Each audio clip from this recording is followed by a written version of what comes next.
Hey, what's up, everybody? This is Isaac from Guns for Everyone. I'm going to start a new thing. I did it in the last video. I'm going to do it from now on, if I remember. We're going to say a quick prayer to Santo Edgar. Santo Edgar, please help us. There we go. That was a quick prayer. Okay. Emergency information, kind of. If you don't know, Colorado updated their training requirements for concealed carry permits in the last legislative session last year. And those requirements are set to go into effect July 1st of this year. Now, they should have gone into effect August 7th of last year. And in almost every county, the sheriffs decided not to try to implement any of the new training requirements until July 1st. Although, if they wanted to, they could have implemented them early. And to my knowledge, I know of one county that has implemented the new training laws, and that is La Plata County. And we just found that out last week. And we are working with a couple of students up in La Plata County on how we're going to proceed forward with this. La Plata County initially was willing to speak to me on the phone, but now apparently they've gotten no contact and they're not going to speak to us anymore. So probably going to be some litigation involved there, like we had to do with Larimer County back in 2020. All right, so if you apply for your permit before July 1st, 2025, in most counties, you will be applying under the old training laws. And I've written them out here. The old training laws is that you had to take a handgun training course. You had to be, the course had to be taught by a certified instructor. The course must not be entirely online, and the course must have been done within the last 10 years. So if you took a course with us in the last 10 years and you're able to get in for your appointment before July 1st, then your old training certificate should work. If you don't get in before July 1st, now you're going to be subject to the new training laws. And the new training laws are that it must be an 8-hour course. None of the course can be online. None of the 8-hour course and none of the required elements can be online. 50 rounds of live fire, at least. A shooting test of 70% or better. That is up to the discretion of the instructor. The instructor can design the shooting test and administer the shooting test and decide whether or not you have passed. But on paper, there's a 70% shooting score required.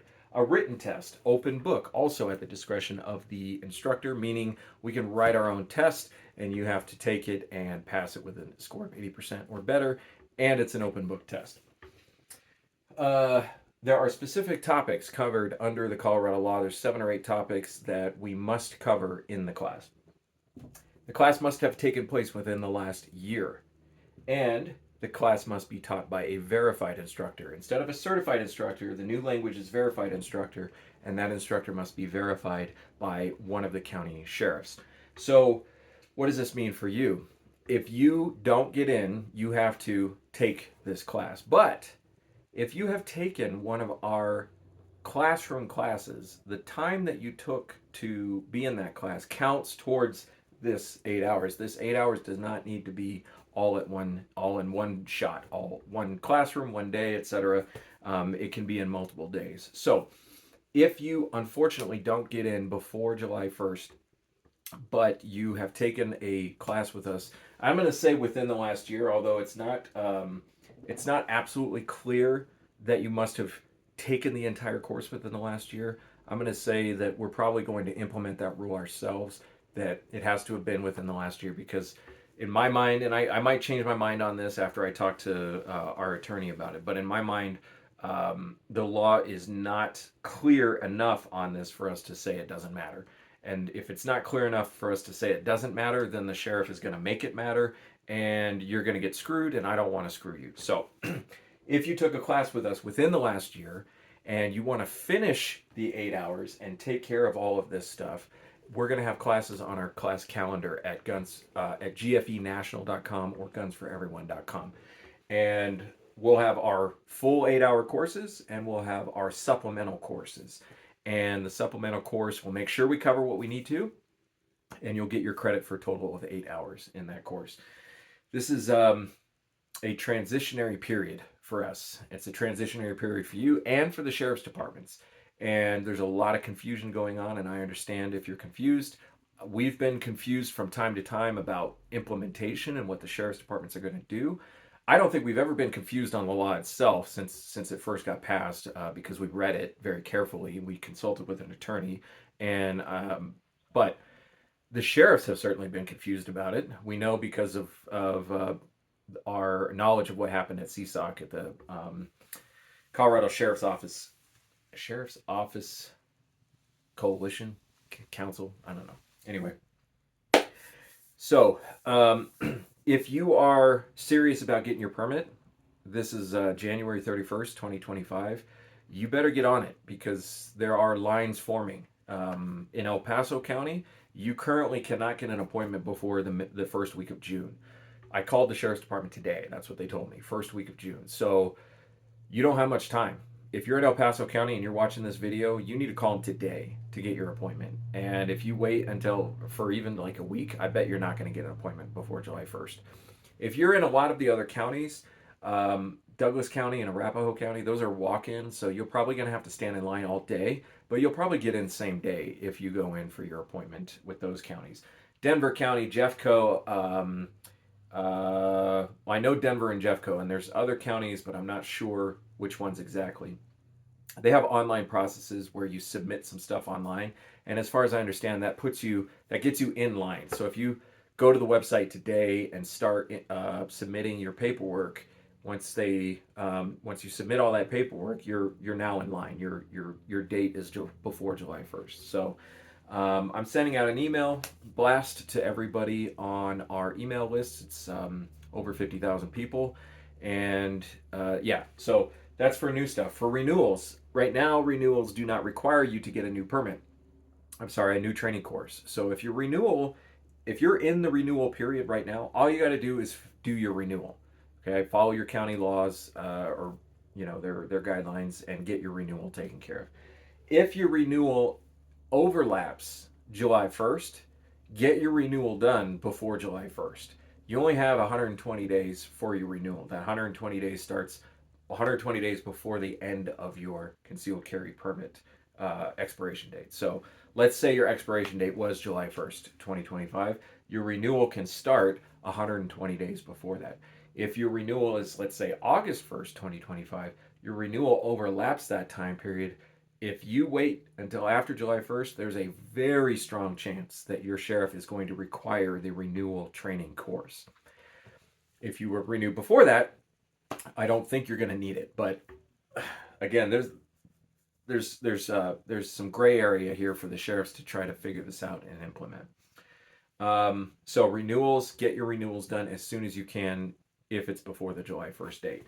If it's not, if your renewal's after the July 1st date, there's a new requirement for you to do all of this, but the class only needs to be 2 hours long. And we will be offering some renewal classes. I don't know how many, because the act of implementing this stuff is tricky with working with ranges and things like that. But we are going to have them. I don't know how many we're going to have. Speaking of classes, our classes have been free for the last 13 years. I don't know how possible that's going to be going forward. For my classes in Southern Colorado, Colorado Springs and Pueblo, the range classes, there will be an opportunity, a way for you to take those classes for free. And the details are on the tickets. When you go sign up for the class, look at the tickets closely, and it explains how you can take the class for free. I don't know how long I'm going to do that because I don't know how financially stable that's going to be, but it is for now. There is a way to take the class for free. For Edgar's classes, I don't know what Edgar's going to do. I don't even think Edgar totally knows right now what he's going to do.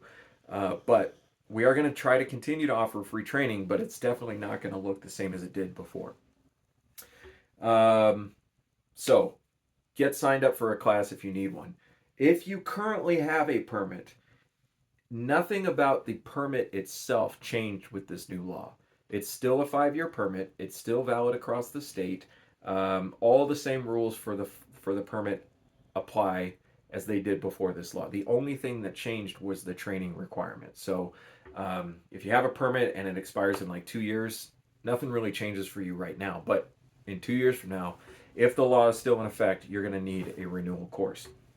Speaking of the law still being in effect, we are actively suing on this law. We're working with our attorney, and right now we're working on strategy because this is very complicated. This is not just suing the state. This is also individual county sheriffs, and we need plaintiffs. We need to show cause. Like there's all kinds of things that we're doing. It's complicated, and it's expensive. So if you are interested in supporting us on this, if you go to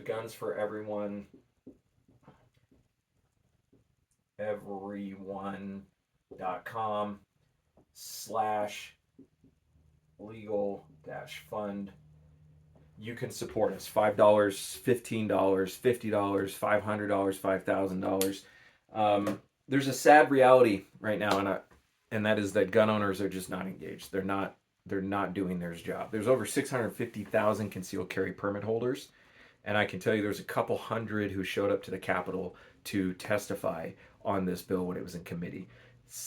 That's ridiculous. We should have filled that building. No problem. We should have had that building filled. But gun owners are not engaged. Here's a way to get engaged. Also, show up to the Senate and House hearings when they happen. Support Rocky Mountain gun owners. Support We the Second.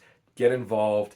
Where Colorado is winning right now is in the courtroom. We should be fighting everywhere, but where we're winning is in the courtroom. This is our best chance right now. So support the causes that are doing the lawsuits. We're doing one. RMGO is doing several. I'm sure We the Second is going to get involved in litigation at some point in the near future.